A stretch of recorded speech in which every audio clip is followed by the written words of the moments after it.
नमस्कार साथियों, वेदांत क्लासेज के डिजिटल प्लेटफॉर्म पर आपका हार्दिक स्वागत, अभिनंदन। साथियों, आज हम चर्चा करेंगे, बहुत ही इंपॉर्टेंट टॉपिक है हिंदी का, और उस टॉपिक का नाम है काल। क्या है? काल, जिसे अंग्रेजी में हम टेंस कहते हैं और हिंदी में उसे कहते हैं काल कहते हैं। तो सामान्यतः अगर हम बात करें काल की, तो काल के जो तीन भेद होते हैं, तीन भेद आपने देखे भी होंगे। कौन कौन से होते हैं? एक तो होता है भूतकाल। कौन सा होता है? भूतकाल होता है। और एक होता है वर्तमान काल। एक तो भूतकाल होता है, एक वर्तमान काल होता है, और एक भविष्य काल होता है। कौन सा काल? भविष्य काल होता है। तो भूतकाल, वर्तमान काल, भविष्य काल, ये तीन काल होते हैं। और इनको हम एक एक को देखेंगे कि सबसे पहले तो काल किससे कहते हैं। फिर भूतकाल की बात करें कि भूतकाल अगर हम पढ़ेंगे तो भूतकाल में ये भी देखेंगे कि भूतकाल के जो उपभेद है, ये कौन कौन से इसके उपभेद होते हैं भूतकाल में। जैसे मैं सामान्य शॉर्ट में लिख रहा हूँ यहाँ पे। सामान्य भूतकाल होता है, अपूर्ण भूतकाल होता है, इसी प्रकार आसन्न भूतकाल होता है, और पूर्ण भूतकाल होता है, संदिग्ध भूतकाल होता है। एक एक को पढ़ेंगे इनको आगे हम डिटेल से। संदिग्ध होता है, और एक हेतु हेतु मद भूतकाल होता है। एक तो ये होता है। और अगर वर्तमान काल की बात करें तो वर्तमान काल के जो भेद है वो फिक्स नहीं है। कुछ वैयाकरण 3 बताते हैं, कुछ 4 बताते हैं, कुछ 5 बताते हैं, कुछ 6 बताते हैं, लेकिन जो भी अधिकतम है मैं उसके बारे में सामान्यतः चर्चा कर लेता हूँ। एक तो सामान्य वर्तमान काल होता है, और एक अपूर्ण वर्तमान काल होता है, और एक संदिग्ध वर्तमान काल होता है। संदिग्ध, कौन सा? संदिग्ध वर्तमान काल होता है। और एक पूर्ण वर्तमान काल होता है, और एक आज्ञाबोधक होता है। कौन सा? आज्ञाबोधक वर्तमान काल होता है। और एक संभाव्य बोधक भी बताते हैं। कुछ वैयाकरण मानते हैं इसको, कुछ नहीं मानते, लेकिन हम सारा पढ़ेंगे। संभाव्य बोधक होता है वर्तमान काल। एक भविष्य काल की बात करें तो भविष्य काल के भी बहुत सारे उपभेद होते हैं। कौन कौन से होते हैं? जैसे सामान्य भविष्य काल होता है, और एक होता है अपूर्ण भविष्य काल। अपूर्ण भविष्य काल के और भी नाम मिलते हैं, जैसे सतत भविष्य काल, सातत्य भविष्य काल, ये भी मिलता है। एक होता है संभाव्य। कौन सा? संभाव्य भविष्य काल होता है।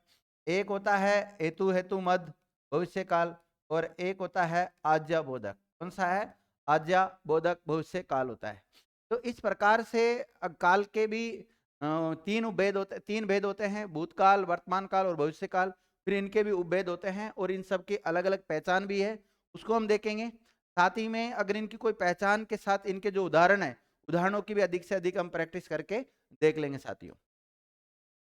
सबसे पहले दिया हुआ है कि काल। काल का अर्थ क्या होता है? समय होता है, टाइम से लिया गया है, इसलिए इसको हम टेंस कहते हैं। क्रिया की काल की जो परिभाषाएं हैं, या दो तीन परिभाषाएं मैंने लिख रखी। जैसे क्रिया के जिस रूप से उसके होने का समय मालूम होता है उसे काल कहते हैं। मतलब काल सीखने के लिए आपको क्रिया भी आनी चाहिए। और जिन विद्यार्थियों ने मेरे से क्रिया टॉपिक पढ़ा है, मैं बता देता हूँ, क्रिया टॉपिक के अंतर्गत मैंने बहुत शानदार तरीके से आपको काल पढ़ा दिया है। क्योंकि जब क्रिया का हम विभाजन करते हैं अलग अलग आधार पे, जैसे काल के आधार पे करते हैं, रचना के आधार पे करते हैं, समापन के आधार पे करते हैं, कर्म के आधार पे क्रिया के भेद पढ़ते हैं हम। तो उसमें से जब काल के आधार पे पढ़ लिया तो काल स्वतः ही वहां कंप्लीट हो जाता है। लेकिन फिर भी मैं अलग से यहाँ पढ़ा देता हूँ आपको। इसी प्रकार काल के इस रूप से क्रिया की पूर्णतः अपूर्णता के साथ संपन्न होने की जो समय का है उसका बोध हो जाता है। साथ ही में क्रिया के जिस रूप से क्रिया के होने के समय तथा उसकी पूर्णता या अपूर्णता का बोध हो उसे काल का कहते हैं। इसी प्रकार देखिए, क्रिया के घटित होने वाले समय को क्या कहते हैं? काल कहते हैं। क्या कहते हैं? काल कहते हैं। बात करें काल के प्रकार या भेद कितने होते हैं, तो काल के प्रकार या भेद तीन होते हैं। कितने होते हैं? तीन होते हैं, भूतकाल, वर्तमान काल और भविष्य काल। देखिए, जो भूतकाल है उसको विद्यार्थियों क्या कहते हैं? ओहो ओहो, विद्यार्थियों तो बिल्कुल ही उल्टा लिखा हुआ है, सॉरी, कोई बात नहीं।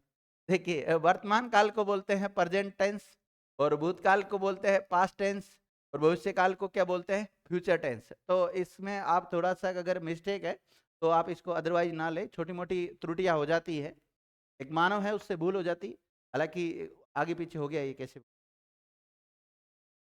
सबसे पहले जानते हैं हम भूतकाल किसे कहते हैं। देखो तीनों काल की बात करता हूं मैं, यानी कि कोई क्रिया अगर बीते हुए समय में संपन्न हुई है तो उसको भूतकाल कहते हैं, और जो समय चल रहा है उसमें जो संपन्न होती है कोई क्रिया तो उसको वर्तमान काल कहते हैं, और अगर कोई क्रिया आने वाले समय में संपन्न होगी तो उसको भविष्य काल कहेंगे। ठीक है। अब देखो भूतकाल, भूतकाल का अर्थ है बीता हुआ समय, यानी कि वाक्य में जिस क्रिया के रूप से बीते समय का होना पाया जाता है वह भूतकाल कहलाता है। यह क्रिया व्यापार की समाप्ति बतलाने वाला एक रूप होता है। क्रिया व्यापार के जिस रूप से बीते हुए समय का बोध होता है उसे भूतकाल कहते हैं। बहुत इंपॉर्टेंट परिभाषा है, आराम से, कोई इतनी कठिन भी नहीं है जिसको हम सीख नहीं सकते। बीते हुए समय की बात की जा रही है, जैसे राम ने चित्र बनाया, यानी कि बना चुका है, बीते हुए समय की बात कर रहा है। कृष्ण ने कंस का वध किया या मारा था, ये भी भूतकाल की बात कर रहा है। राम खेल रहा था, ये भी भूतकाल की बात कर रहा है। सुनीता ने चित्र बनाया था, ये भी भूतकाल की बात कर रहा है। इसी प्रकार भूतकाल के उपभेद होते हैं, उसमें से पहला जो उपभेद है उसका नाम है सामान्य भूतकाल। अब सामान्य भूतकाल कहते किसे? क्रिया का वह रूप जिससे यह ज्ञात होता है कि कार्य बीते हुए समय में हुआ है, परंतु यह ज्ञात नहीं हो कि कार्य को संपन्न हुए कितने समय या कितना समय हो चुका है, उसे हम सामान्य भूतकाल कहते हैं। जहाँ क्रिया बीते हुए समय में हुई हो वहाँ सामान्य भूतकाल होता है। ये और भी परिभाषा दे रखी है, सरल सरल परिभाषाएं है। जिससे भूतकाल की क्रिया के विशेष समय का ज्ञान न होता हो उसे सामान्य भूतकाल कहते हैं। इसकी पहचान क्या होती है कि क्रिया के अंत में या तो आ आएगा, नहीं तो ए आएगा, नहीं तो ई आएगा, नहीं तो या आएगा। अब इसके कुछ उदाहरण दे रखे हैं सामान्य भूतकाल के उदाहरण। जैसे भारत ने चीन पर हमला किया, तो इस क्रिया से हम ये देख सकते हैं कि बीते हुए समय की बात की जा रही है। दूसरा, राजेश उस करार को भूल चुका, मोहन आया, सीता गई, राजेश जयपुर गया, पूजा ने राजेश के साथ विश्वासघात किया, सोन चला गया, मेरे पिताजी आ गए, रामू ने चित्र बनाया, पूजा ने पूजा की, सुरेश वहां आया, मोहन वहां गया, बच्चों ने पुस्तक पढ़ी, हमने एक शेर देखा, यानी कि बीते हुए समय की बात की जा रही सब। राधा गई, प्रशांत घर आया, मेघना स्कूल गई, महिलाओं ने गीत गाए, अविनाश ने गाना गाया, कुसुम घर गई और प्रेम प्रकाश जयपुर गया। ये सब क्रियाओं से पता लग रहा है कि भूतकाल में है और वो भी सामान्य भूतकाल में है। अकबर ने पुस्तक पढ़ी, राकेश विद्यालय गया, आशा ने कहानी सुनाई और बच्चे पढ़कर घर चले गए, और अमेरिका ने हिरोशिमा पर बम गिराया, प्रेस ने जंगल में एक शेर देखा। ये जितने भी उदाहरण हैं ये सारे उदाहरण सामान्य भूतकालिक क्रिया के उदाहरण हैं। अब सामान्य के बाद में जो भूतकाल है उसका विद्यार्थियों दूसरा पार्ट आता है, वो कौन सा है? अपूर्ण भूतकाल। कौन सा है? अपूर्ण भूतकाल। इसको पास्ट इम्परफेक्ट कंटिन्यूअस टेंस भी कहते हैं विद्यार्थियों। जिन शब्दों से ये पता चलता है कि काम भूतकाल में शुरू हो चुका था और अभी भी समाप्त नहीं हुआ है, उसे अपूर्ण भूतकाल कहते हैं। मतलब भूतकाल में हो तो गया था लेकिन अभी भी समाप्त नहीं हुआ है, उसे कहते हैं। क्रिया के व्यापार से ये पता चले कि बीते हुए समय में क्रिया जारी रही थी और किसी वाक्य में बैठना सोना क्रिया के साथ हुआ था, हुए थे, प्रयुक्त हुए हो, तो वहाँ भी अपूर्ण भूतकालिक क्रिया होती है। और पहचान क्या है इसकी? क्रिया के बाद में रहा था, रही थी, रहे थे, या था, थी, ते थे वगैरह ये आ जाते हैं, तो अपूर्ण भूतकाल की पहचान होती है।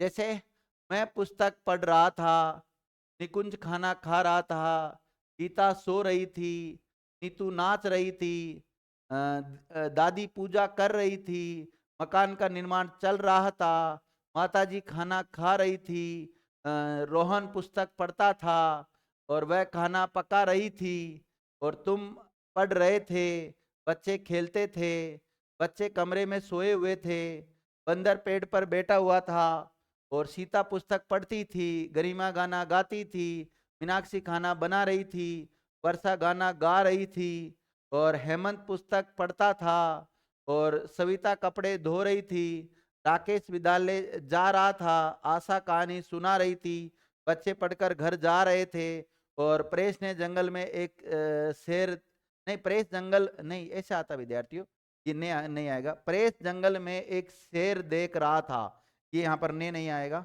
अमेरिका हिरोशिमा पर बम गिरा रहा था। इस प्रकार से ये उदाहरण भी इसमें आ जाएंगे। अगर बात करें, दो हो गए हमारे भूतकाल के, तीसरे देखा भूतकाल का तो कौन सा आता है? आसन भूतकाल। आसन भूतकाल की बात करें तो आसन शब्द का अर्थ होता है निकट। क्या होता है? निकट। इसे पूर्ण वर्तमान काल भी कहते हैं। मतलब आसन भूतकाल के जो उदाहरण है वो हमें पूर्ण वर्तमान काल, आगे हम पढ़ेंगे वर्तमान काल के भेद में भी पढ़ने को मिलेगा। ठीक है, तो ये के उदाहरण वहां कॉपी कर देंगे हम। क्रिया का वह रूप जिससे कार्य के अभी अभी समाप्त होने का पता चले उसे आसन भूतकाल कहते हैं। और इसकी पहचान ये होती है, तो पहली बात तो सामान्य भूतकाल हमें आना चाहिए और उसमें है जुड़ा होना चाहिए। अगर सामान्य भूतकाल में है जुड़ जाता है तो वो सामान्य भूतकाल नहीं रहकर क्या बन जाता है? आसन भूतकाल बन जाता है। जैसे सीता विद्यालय गई, वो तो है सामान्य भूतकाल, लेकिन सीता विद्यालय गई है वो है आसन भूतकाल। रमेश ने पुस्तक पढ़ी, वो तो है क्या? सामान्य भूतकाल। और रमेश ने पुस्तक पढ़ी है, ये किस में आ जाएगा? आसन भूतकाल में आ जाएगा। और बहुत सारे उदाहरण, जैसे मैंने पुस्तक पढ़ी, ये तो सामान्य भूतकाल, लेकिन मैंने पुस्तक पढ़ी है या आसन भूतकाल हो गया। मैं चला हूं, आसन भूतकाल। और भारत ने चीन पर आक्रमण किया है, भूतकाल, मतलब आसन भूतकाल। सीमा ने पौधों को पानी दिया है, ये हो जाएगा आसन भूतकाल। सुमन बाजार से आ गई है, राजेश जयपुर गया है, वहां एक बाजीगर आया है, आम खाया, मैंने आम खाया है, हमने चाय पी है, और सुनीता ने खाना खाया है, मोहन अभी आया है, अभी अभी राम ने खाना खाया है, जया ने खाना बना लिया है, बच्चों ने खाना खाया है, राकेश विद्यालय गया है, बाजार में मदारी आया है, पिंकी ने कपड़े धोए हैं, कुसुम घर गई है, अविनाश ने गाना गाया है, आशा ने कहानी सुनाई है, परेश ने जंगल में एक शेर देखा है, और अमेरिका ने हिरोशिमा पर बम गिराया है, और बच्चे पढ़कर घर चले गए हैं। इस प्रकार इसके ये सारे उदाहरण आ जाते हैं। आगे देखो विद्यार्थियों, एक होता है पूर्ण भूतकाल। क्या होता है? पूर्ण भूतकाल। क्रिया के जिस रूप से कार्य भूतकाल में ही पूर्ण हो चुका था उसे पूर्ण भूतकाल कहते हैं। क्रिया को समाप्त हुए जब काफी समय हो जाता है तो उसको पूर्ण भूतकाल में रखा जाता है। इसकी पहचान क्या है? कि जो सामान्य भूतकालिक क्रिया, सामान्य भूतकाल होता है उसमें कुछ मत जोड़ो, था, थी, थे। जैसे रमेश ने पुस्तक पढ़ी, तो पढ़ी के बाद में क्या जोड़ दो? थी। रमेश ने पुस्तक पढ़ी थी, रमेश विद्यालय गया था, वे विद्यालय गए थे। ऐसे सेंटेंस बनेंगे इसके। देखिए, मैंने पुस्तक पढ़ी थी, भारत ने चीन पर आक्रमण किया था, वह आया था, मोहन जा चुका था, सीमा खाना खा चुकी थी, और मंत्री भाषण दे चुके थे, उसने मेरी पिटाई की थी, और उसने कपड़े धोए थे, मैं सोया था, मैं सोया था, प्रशांत आया था, मेघना स्कूल गई थी, प्रेम जयपुर गया था, और महिलाओं ने गीत गाए थे, भूपेंद्र सिरोही गया था, नीता ने खाना बनाया था, राकेश विद्यालय गया था, और आशा ने कहानी सुनाई थी, आशा ने कहानी सुनाई थी, प्रेस ने जंगल में एक शेर देखा था, बच्चे पढ़कर घर चले गए थे, अमेरिका ने हिरोशिमा पर बम गिराया था। तो ये सारे उदाहरण इसके हो जाते हैं। उदाहरण भी बहुत सारे दिए, उदाहरणों की कोई कमी नहीं है अपने पास। इसी तरह आपको एक बार समझा दिया। फिर ये पीपीटी जो फॉर्मेट है इसमें समझा देता हूँ आपको। एक होता है भूतकाल का ही उपभेद है, 5वें नंबर का, संदिग्ध भूतकाल। कौन सा है? संदिग्ध भूतकाल। पास्ट जो डाउटफुल टेंस है इसको बोलते हैं। जिन क्रियापदों से कार्य के पूरा होने में संदेह हो वे संदिग्ध भूतकाल कहलाते हैं। इसमें यह संदेह बना रहता है कि भूतकाल में कार्य पूरा हुआ था या नहीं हुआ था, ये संशय बना रहता है। की पहचान क्या है? पहली बात तो हमें सामान्य भूतकाल आना चाहिए, और उसके में क्या जुड़ा होना चाहिए? होगा, होगी, होंगे। जैसे सीता विद्यालय गई, तो गई यहाँ पर विद्यालय विद्यार्थियों अगर बात करें गई के अनुसार पकड़े, हम क्रिया के अनुसार पकड़े तो सामान्य भूतकाल है। लेकिन आ जाए सीता विद्यालय गई होगी, ये इस पे डाउट हो रहा है, संदेह हो रहा है, इसलिए फिर संदिग्ध में चला जाएगा।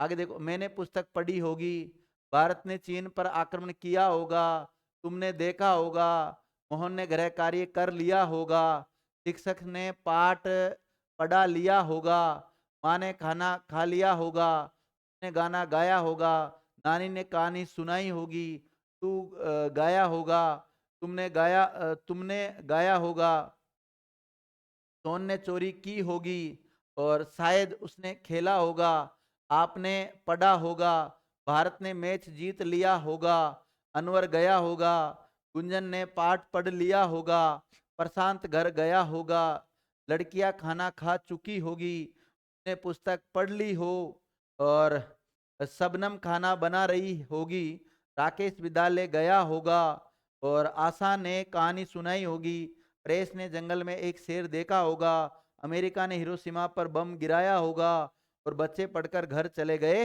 होंगे। ये सारे उदाहरण किसके हैं विद्यार्थियों? ये सारे उदाहरण हैं संदिग्ध भूतकाल के। एक और भूतकाल का उपभेद होता है हेतु हेतु मद भूतकाल। ठीक है, हेतु हेतु मद भूतकाल का अर्थ होता है कारण कारण। हेतु का मतलब क्या होता है? कारण। दूसरे हेतु का मतलब भी क्या होता है? कारण। इसका अर्थ क्या हो जाएगा? कारण कारण यानी कि प्रयोजन या उद्देश्य मूलक होता है। ठीक है, जिन क्रिया पदों से भूतकाल में कार्य होने का संकेत तो मिलता है परंतु किसी कारण से कार्य हो नहीं पाया, उसे हेतु हेतु मद भूतकाल कहते हैं। इससे यह पता चलता है कि क्रिया भूतकाल में होने वाली थी पर किसी कारण न हो सकी। क्रिया के व्यापार का असंपन्न होना को दर्शाता है ये। और इसकी पहचान क्या है कि क्रिया के अंत में ता ती ते जुड़ा रहता है। क्या जुड़ा रहता है? ता ती ते। और पहचान के तौर पर इसमें शर्त होना जरूरी होता है। वाक्य में यदि तो अव्यय का भी प्रयोग होता है। किसका? यदि तो भी आ जाता है। और कई बार होता तो ये वगैरह भी इनका प्रयोग भी होता है।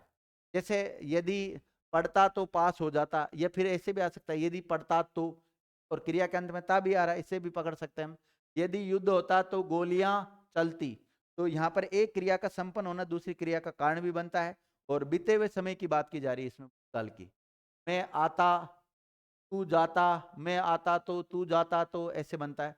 वह खाता तो, तुम मेहनत करते तो सफलता अवश्य मिलती, राम जाता तो, और भारत मैच जीत गया होता अगर विराट का विकेट नहीं गिरता, यदि पुस्तक मिल जाती तो मैं पढ़ लेता, राम ट्रेन पकड़ लेता अगर समय पर हुट गया होता, यदि महेंद्र पढ़ता तो उत्तीर्ण हो जाता होता, ऐसे भी हो जाता है।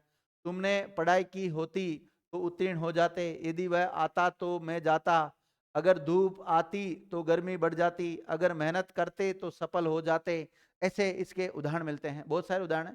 यदि समय पर आते तो बस नहीं छूटती, वह पढ़ता तो उत्तीर्ण हो जाता, राम पढ़ता तो पास हो जाता, तुम मेहनत करते तो सफलता अवश्य मिलती, सफलता अवश्य मिलती, यदि वह समय पर जाता तो गाड़ी मिल जाती, यदि वर्षा होती तो खेती नहीं सूखती, तुम आते तो मैं चलता, तुम आते तो मैं चलता, अच्छी वर्षा होती तो फसल भी अच्छी होती। ये सारे उदाहरण विद्यार्थियों हेतु हेतु मद भूतकाल के होते हैं। इसी प्रकार जो काल है, दूसरा काल का जो नाम है वो है वर्तमान काल। कौन सा काल? वर्तमान काल। क्रिया का वह रूप जिससे कार्य के वर्तमान समय में होने का बोध होता है उसे वर्तमान काल कहते हैं। यानी कि क्रिया व्यापार के जिस रूप से जो समय चल रहा है का बोध होता है उसे वर्तमान काल कहते हैं। यानी कि वर्तमान समय का बोध होता है उसको वर्तमान काल कहते हैं। ये कार्य निरंतर हो रहा है की जानकारी देता है। किसका देता है? निरंतर कार्य होने की जानकारी देता है। जैसे राम चित्र बनाता है, रसोईया खाना बनाता है, रमेश गांव जा रहा है, ये सारे कौन किसके उदाहरण हैं?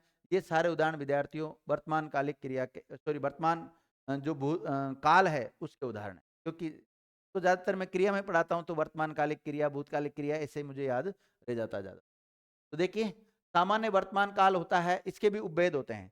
जैसे सामान्य है, अपूर्ण है, संदिग्ध है, पूर्ण है, आज्यार्थक है और संभाव्य है। 6 भेद पढ़ेंगे हम इसमें। वैसे होने को तो 4 ही होते हैं लेकिन 2 एक्स्ट्रा हो रहा है उनको। क्रिया का वह रूप जिससे क्रिया का वर्तमान काल में होना पाया जाए उसे सामान्य वर्तमान काल कहते हैं। और इसकी पहचान ये होती है कि क्रिया के अंत में ता है, ती है, ते हो, ता हूँ, ती हूँ, ऐसा जुड़ा हुआ रहता है।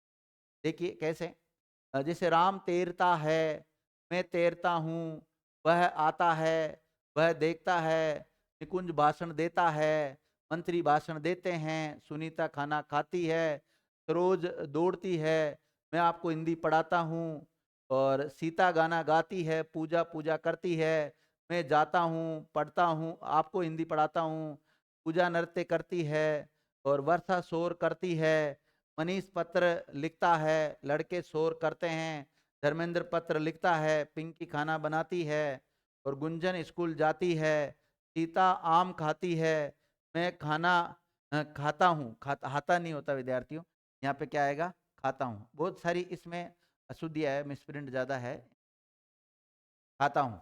और अंकित पुस्तक पढ़ता है, गरिमा गाना गाती है, राधा गाती है। इसी प्रकार मैं पत्र लिखता हूँ, मैं पत्र लिखता हूँ, ये भी होगा इसका। आगे देखिए, इसी प्रकार अपूर्ण वर्तमान काल, ये कोई हम कहते हैं तात्कालिक वर्तमान, क्या बोलते हैं, तात्कालिक वर्तमान काल भी कहते हैं इसको, तो नाम इसका तात्कालिक वर्तमान काल मिलता है। इसका अपूर्ण का अर्थ होता है अधूरा, वाक्य में प्रयुक्त क्रिया के जिस रूप से ये बोध हो कि वर्तमान में क्रिया अभी चल रही है, कंप्लीट नहीं हुई है, इसमें यह पता चलता है कि क्रिया वर्तमान में हो रही है। और इसकी पहचान क्या होती है, क्रिया के अंत में रहा है, रही है, रहे हैं, ये आता है, और रहा हूँ, ये रही हूँ, ऐसे ये सब इसकी पहचान होती है। उदाहरण के तौर पर देखें, राम मोहन के साथ फुटबॉल खेल रहा है, मैं गाना गा रहा हूँ, वर्षा हो रही है, शिक्षक बच्चों को पढ़ा रहा है, गर्मी हो रही है, श्याम नाच रहा है, मोर छत पर नाच रहा है, विराट धोनी के साथ क्रिकेट खेल रहा है, महेंद्र खाना खा रहा है, ये सारे उदाहरण इसके मिलेंगे। संतोष कपड़े धो रही है, तृप्ति पुस्तक पढ़ रही है, सरोज गीत गा रही है, प्रशांत खेल रहा है, मेघना टीवी देख रही है, पक्षी उड़ रहे हैं, हम खा रहे हैं, मनीष पत्र लिख रहा है, पूजा नृत्य कर रही है, तुम मंदिर जा रहे हो, मैं कॉलेज जा रहा हूँ, लड़के शोर मचा रहे हैं। कभी आसन विद्यार्थियों, कभी आसन भूत के उदाहरण भी इसमें देखने को मिल जाते हैं। इसमें ये आसन भूत के उदाहरण इसमें नहीं विद्यार्थियों, आसन भूत के तो उदाहरण किसमें मिलते हैं, वो मिलते हैं विद्यार्थियों पूर्ण भूत काल। देखिए, संदिग्ध वर्तमान काल भी होता है जिसमें क्रिया के होने पर संदेह प्रकट हो, उसकी वर्तमानता में अगर डाउट होता है, संदेह न हो, तो उसको कहते हैं विद्यार्थियों। जैसे रा होगा, रही होगी, रहे होंगे, ता होगा, ते होंगे, ती होंगे, इसका इसकी पहचान होती है। उदाहरण की बात करें, जैसे राम पुस्तक पढ़ रहा होगा, वह पढ़ता होगा, खेलता होगा।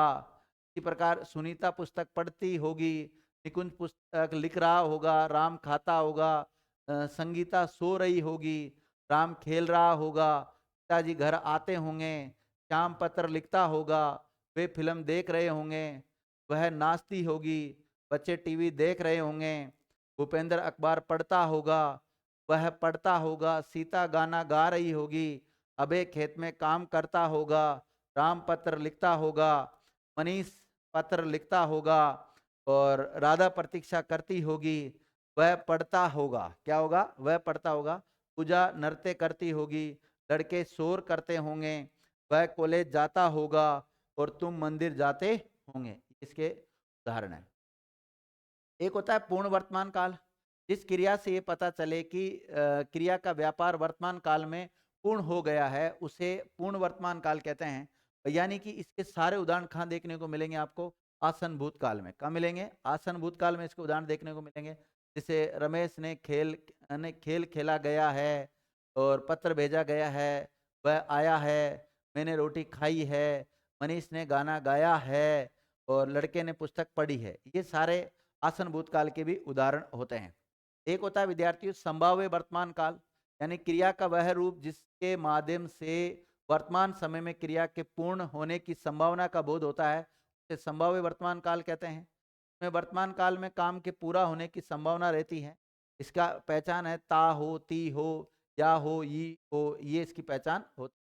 जैसे शायद पिताजी आए हो, वे गए होंगे, देखो तो घर पर वह आया है, शायद पिताजी आए हो, वह आया हो, नौकर आया हो, कोई हमारी बात न सुनता हो, कोई हमारी बात न सुनता हो, या वह लौटा हो, शायद आज परीक्षा परिणाम घोषित होता हो, शायद आज पिताजी आए हो, संभवतः कोई हमारी बात सुनता हो, शायद आज पिताजी आते हो, मुझे डर है कि कहीं कोई हमारी बात सुनता न हो, और संभवतया नौकर आया हो, रमा मंदिर गई हो, शायद भैया आए हो, शायद माताजी ने खाना बनाया हो।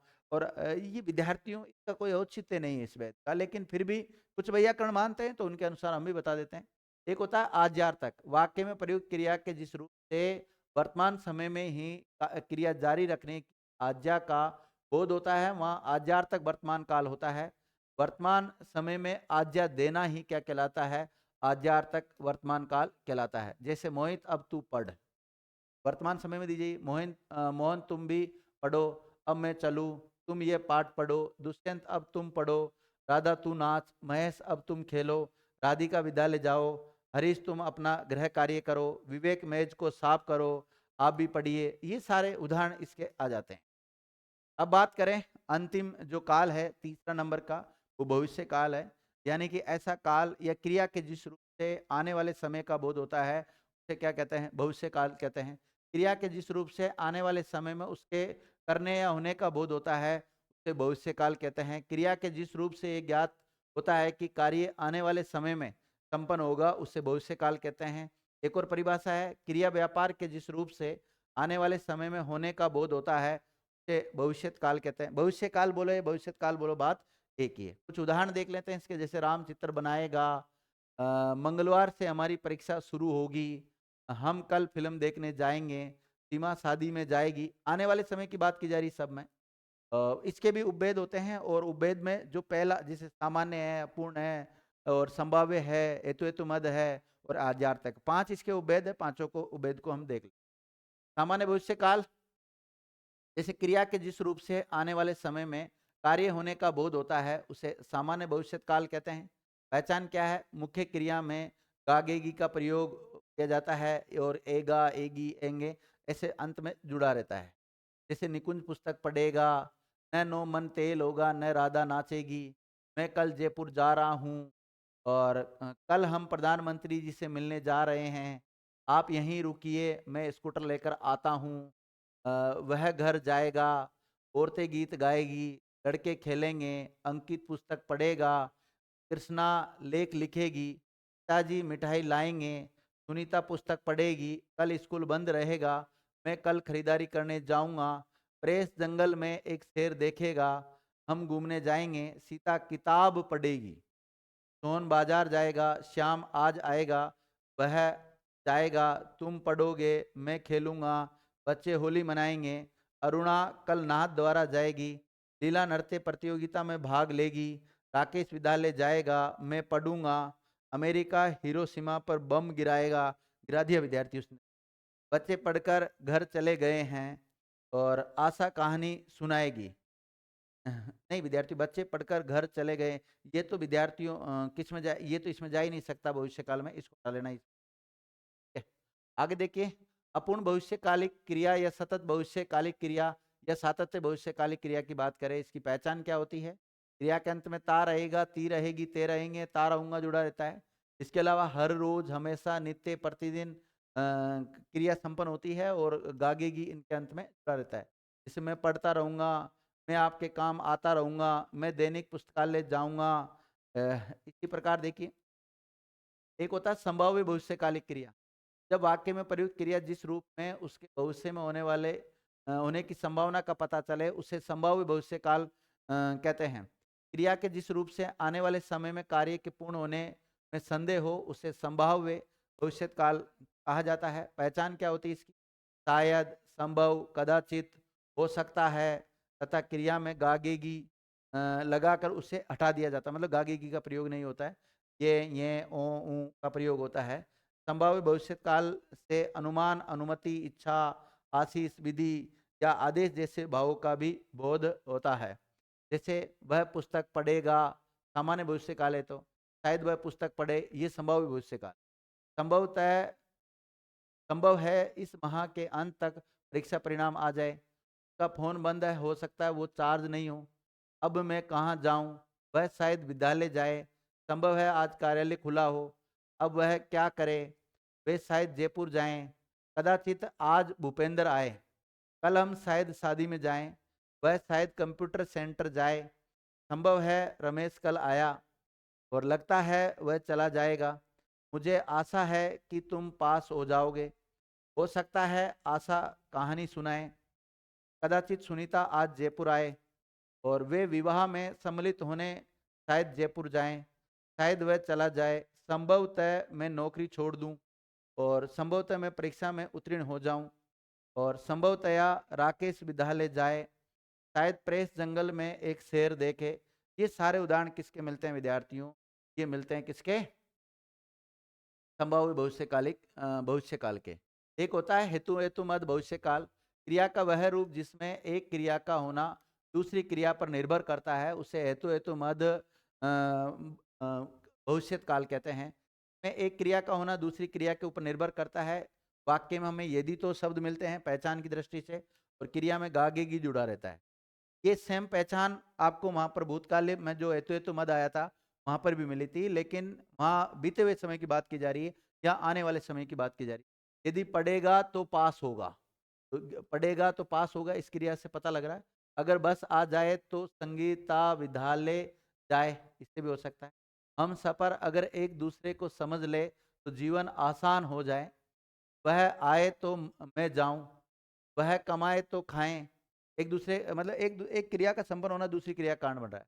वह चले जाए तो मैं बैठूं, वह आएगा तो मैं जाऊंगा, छात्रवृत्ति मिलेगी तो वह आगे बढ़ेगा। यदि मैं जयपुर जाऊंगा तो हवा महल अवश्य देखूंगा। वह पढ़ाई करे तो सफल हो सकता है। यदि तुम समय पर स्टेशन जाओगे तो गाड़ी मिल जाएगी। यदि राम परिश्रम करेगा तो अवश्य सफल हो जाएगा। ठीक है। इसी प्रकार एक और होता है आजार तक भविष्यत काल, इसको विधि भविष्यत काल भी कहते हैं। क्या कहते हैं? विधि भविष्यत काल भी कहते हैं। वाक्य में प्रयुक्त क्रिया को आगामी समय में करने के लिए कहा जाए, प्रार्थना की जाए या आज्ञा दी जाए तो वहाँ आजार तक या विधि भविष्यत काल होता है। किस क्रिया व्यापार के आगामी समय में पूर्ण करने की आज्ञा प्रकट करने वाले रूप को आजार तक भविष्य काल कहा जाता है। देखिए, आप हमारे घर पधारिएगा, आप वहाँ अवश्य जाइएगा, आप भी खेलिए और तुम आ जाओ, आप आज स्वयं आइएगा, अच्छे स्वास्थ्य हेतु ताजे फल खाइएगा, आप वहाँ अवश्य आइएगा। ये सारे उदाहरण इस और इसी के साथ ये काल टॉपिक कंप्लीट हो जाता है। उम्मीद है साथियों काल टॉपिक आपके समझ में आ गया होगा, और फिर भी नहीं आता है तो आप एक काम करना, क्रिया टॉपिक का एक प्रत्यक्ष अध्ययन करने ला। मैंने बहुत शानदार तरीके से समझा रखा है। Thank you Mitra.